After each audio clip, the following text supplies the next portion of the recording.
Visions there, we have a committed partner in President Hadi and his government. No longer. Absolutely right. He's gone, and in his place, it's difficult to say. I mean, ideally, we would have the kind of diplomacy that would allow us to talk to the Houthis.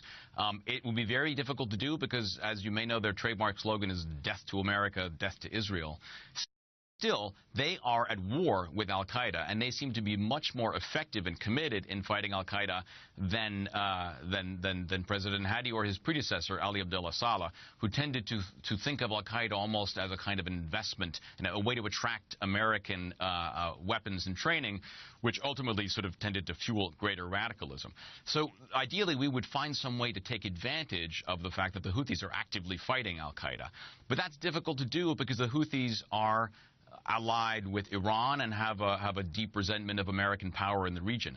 I mean, when you have these entrenched divisions in the region, it's really, really difficult for the Americans to get involved in a positive way. And I think it's particularly difficult because we don't have open eyes in the region. I mean, we've scaled back at almost all of the embassies in the Middle East. We have less ability to see what's going on there, and that makes us dependent in many countries for information, for basic intelligence about what's happening, on people who have a sectarian stake and a real partisan bias. So what are our options, therefore?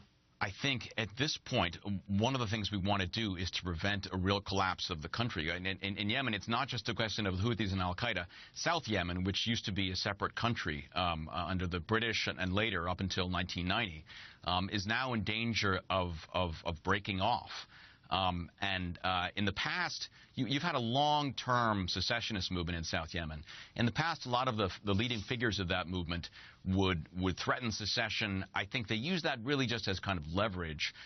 What they wanted was to be treated better, to be sort of to see reforms to be integrated into the country.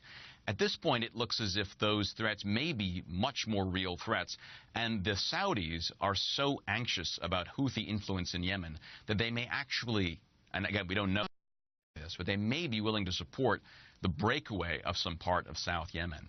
That's dangerous because it would further erode any kind of authority across the country and possibly allow al-Qaeda to flourish. And just to add to Robert's point there, the U.S. in Yemen finds itself in a very interesting position in that it's the enemy of almost every group there. So much like in Syria, where the U.S. is fighting Islamist rebels but also is opposed to President Assad, in Yemen the U.S. is opposed to the Houthis, but it's also opposed to al-Qaeda, and these two groups are fighting each other. The only ally that the United States had was President Hadi, who happened to be the weakest player, and now he's essentially gone from the scene. And so I think to what Robert is talking about, what we're seeing in Yemen is the slow disintegration of a country in which different regions are slowly drifting out of each other's orbit.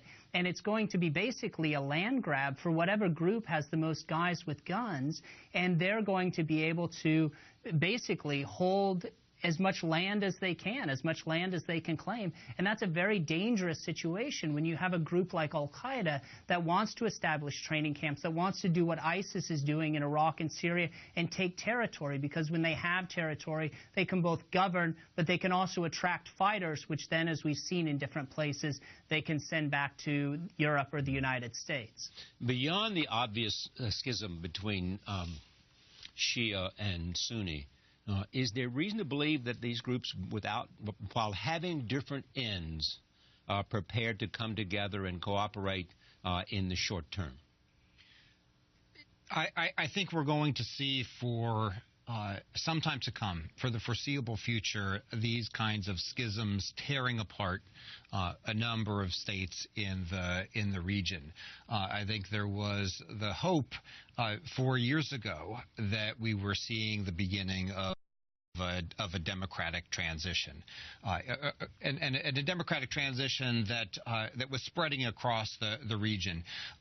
What we're seeing in some parts, we're seeing it in Libya, in Syria, in Yemen, is that once a structure that had held things together, even if tenuously, but had nevertheless held things together for several decades. Once that was removed, there isn't enough of the basic infrastructure of a state to govern effectively. And when that happens, it's natural that that people are going to look to other kind of allegiances, whether it's sectarian, tribal, and others, in order to try to protect themselves. So when you look at the Arab Spring, I mean, what is the most visible positive example of what it accomplished? In Tunisia, you see some positive movements. I mean, that's where it started. But elsewhere, where there was initially great promise, we've now seen a step back or maybe a step sideways. In Egypt, democratic transition has given rise to, or given way to, a counter-revolutionary return to military rule, arguably more repressive than under Mubarak.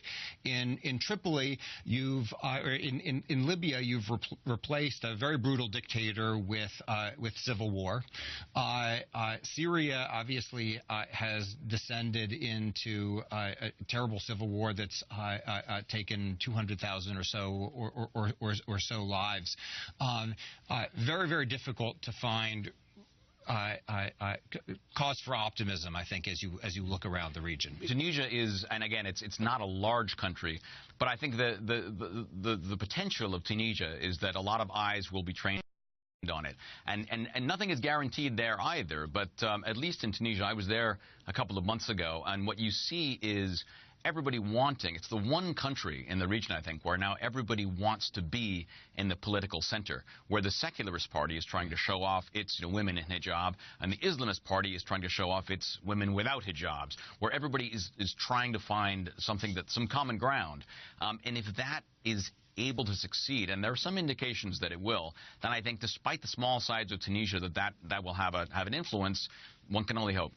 How do you measure the United States support with airstrikes to the Iraqi government in Iraq to stop the forward movement of ISIS? The current strategy of relying on airstrikes and trying to build and support some local forces, both training Iraqi military forces and supporting Syrian rebels, I think that can help stop the expansion of ISIS. But it's very unlikely itself to root out. One of the things I think that is really important when we're talking about airstrikes is the U.S. has great technology, whether we're talking about airstrikes in Iraq or drone strikes in Yemen. But these technologies are very much dependent upon human intelligence on the ground.